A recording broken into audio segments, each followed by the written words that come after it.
एक ठंडी अंधेरी रात थी।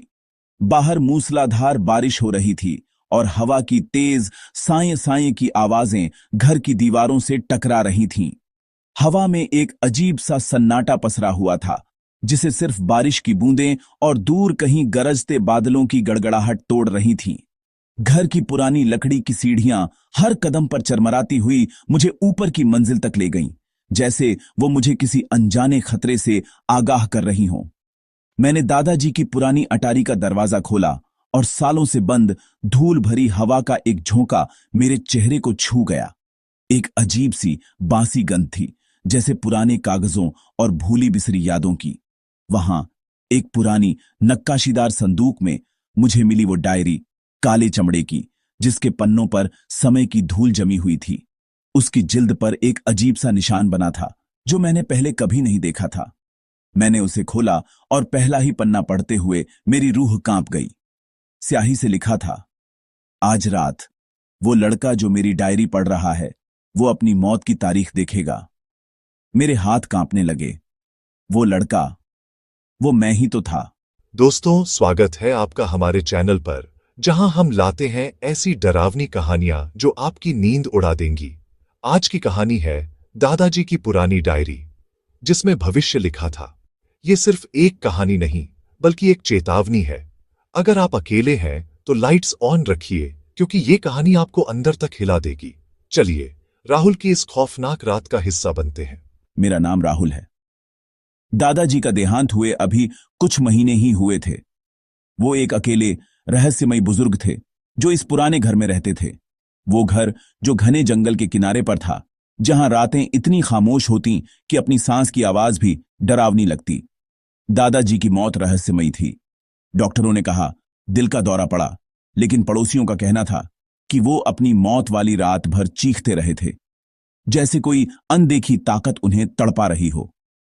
उनकी वसीयत में ये घर मुझे मिला और मैं यहां एक नई जिंदगी शुरू करने के इरादे से शिफ्ट हो गया। लेकिन वो अटारी, वो हमेशा बंद रहती थी। दादाजी कहते थे, वहां कभी मत जाना राहुल, वो जगह अभिशापित है। अब मुझे समझ आ रहा था कि वो क्यों मना करते थे। एक शाम जबरदस्त बारिश हो रही थी, बिजली कड़क रही थी और अचानक पूरे घर में अंधेरा छा गया। मैं ऊब रहा था और दादाजी की चेतावनी के बावजूद मैं अटारी में चला गया। वहां धूल, पुरानी किताबें और वो संदूक था। मैंने उसे खोला और अंदर थी वो डायरी। कवर पर दादाजी का नाम खुदा हुआ था, रामलाल की यादें। मैंने सोचा शायद इसमें उनकी जिंदगी की कुछ दिलचस्प कहानियां होंगी। लेकिन जैसे ही मैंने पन्ने पलटे, मेरा दिल तेजी से धड़कने लगा। पहली एंट्री, 15 अगस्त 1947। आज देश को आजादी मिली, लेकिन मैं जानता हूं ठीक 20 साल बाद एक बड़ा युद्ध होगा। वो सही थे, 1965 का युद्ध हुआ था। अगली एंट्री, मेरा बेटा, मेरा इकलौता बेटा 1985 में एक कार एक्सीडेंट में मरेगा। वो मेरे पापा थे। मैं स्तब्ध था। दादाजी को यह सब पहले से कैसे पता था? मैं कांपते हाथों से पन्ने पलटता गया। डायरी में भविष्य की हर बड़ी घटना लिखी थी, विश्व युद्ध, प्राकृतिक आपदाएं, यहां तक कि मेरी जन्म तारीख भी। मेरा पोता राहुल 1935 में जन्मेगा। वो मेरी तरह ही जिज्ञासु होगा और यही उसकी सबसे बड़ी गलती होगी। डायरी के पन्नों के बीच मुझे एक पुराना अखबार का टुकड़ा मिला। उसमें किसी के गायब होने की खबर थी और खबर के बगल में लाल स्याही से वही निशान बना था जो डायरी के कवर पर था। तभी हवा में एक फुसफुसाहट गूंजी, एक नाम, वह जो लिखता है। मैंने डर कर डायरी बंद करने की कोशिश की, लेकिन पन्ने खुद ब खुद पलटने लगे, जैसे कोई अनदेखी शक्ति उन्हें पलट रही हो।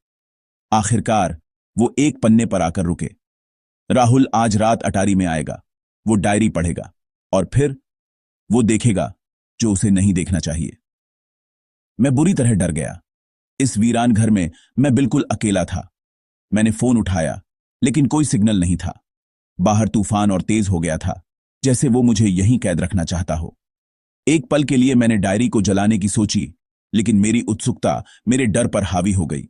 मुझे जानना था कि आगे क्या लिखा है। अगली एंट्री ने मेरे जख्मों को फिर से हरा कर दिया। राहुल की शादी 2022 में टूट जाएगी। वो अकेला हो जाएगा। ये सच था।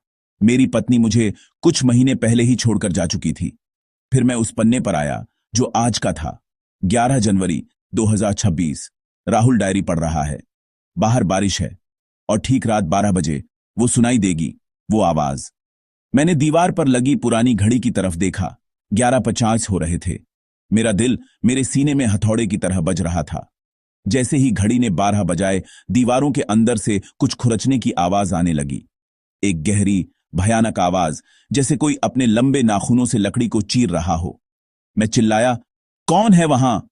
लेकिन जवाब में सिर्फ वो खौफनाक खुरचन और मेरा अपना डर गूंज रहा था। मेरी नजर डायरी के आखिरी पन्ने पर पड़ी। वो खाली था, लेकिन फिर मेरी आंखों के सामने स्याही खुद ब खुद उभरने लगी, जैसे कोई अदृश्य हाथ उसे लिख रहा हो। मैंने चीखते हुए डायरी को दूर फेंक दिया, लेकिन वो हवा में ही रुक गई और एक झटके से वापस मेरे हाथ में आ गई, जैसे वो मेरे शरीर का ही एक हिस्सा हो। मैं दहशत में सीढ़ियों की तरफ भागा, लेकिन मेरा पैर फिसला और मैं नीचे गिरने ही वाला था। लेकिन मैं गिरा नहीं। मैंने खुद को रेलिंग पकड़कर संभाल लिया। मैंने गुस्से और डर में माचिस जलाई और डायरी का वो पन्ना जला दिया। स्याही राख में बदल गई, लेकिन तभी मेरी नजर पास के शीशे पर पड़ी। वही शब्द धुएं के रूप में शीशे पर उभर रहे थे। उस रात मैं सो नहीं पाया। हर आहट पर मेरा दिल दहल जाता। अगली सुबह मैंने खुद को यकीन दिलाया कि वो सब एक बुरा सपना था। मैंने अपने दोस्त को फोन करने की कोशिश की, लेकिन लाइन पर डायल टोन की जगह वहीं फुसफुसाहट सुनाई दी। वह जो लिखता है। कांपते हाथों से मैंने डायरी फिर खोली। आखिरी पन्ना अब खाली नहीं था। उस पर ताजी स्याही से लिखा था, राहुल बच गया, लेकिन अब वो लिखेगा, अगला शिकार तुम हो जो ये कहानी सुन रहे हो। दोस्तों, अगर आपके घर में कोई पुरानी डायरी है तो उसे खोलने से पहले 2 बार सोचिएगा, क्योंकि कुछ कहानियां सिर्फ पढ़ी नहीं जाती, वो आपको अपना हिस्सा बना लेती हैं। भविष्य कभी कभी खुद को दोहराता है और कभी कभी वो अपना अगला लेखक ढूंढता है। अगर आपको ये कहानी पसंद आई तो लाइक, कमेंट और सब्सक्राइब करें। हम अगली कहानी में मिलेंगे एक नए खौफ के साथ। तब तक के लिए गुड नाइट, या शायद गुड लक।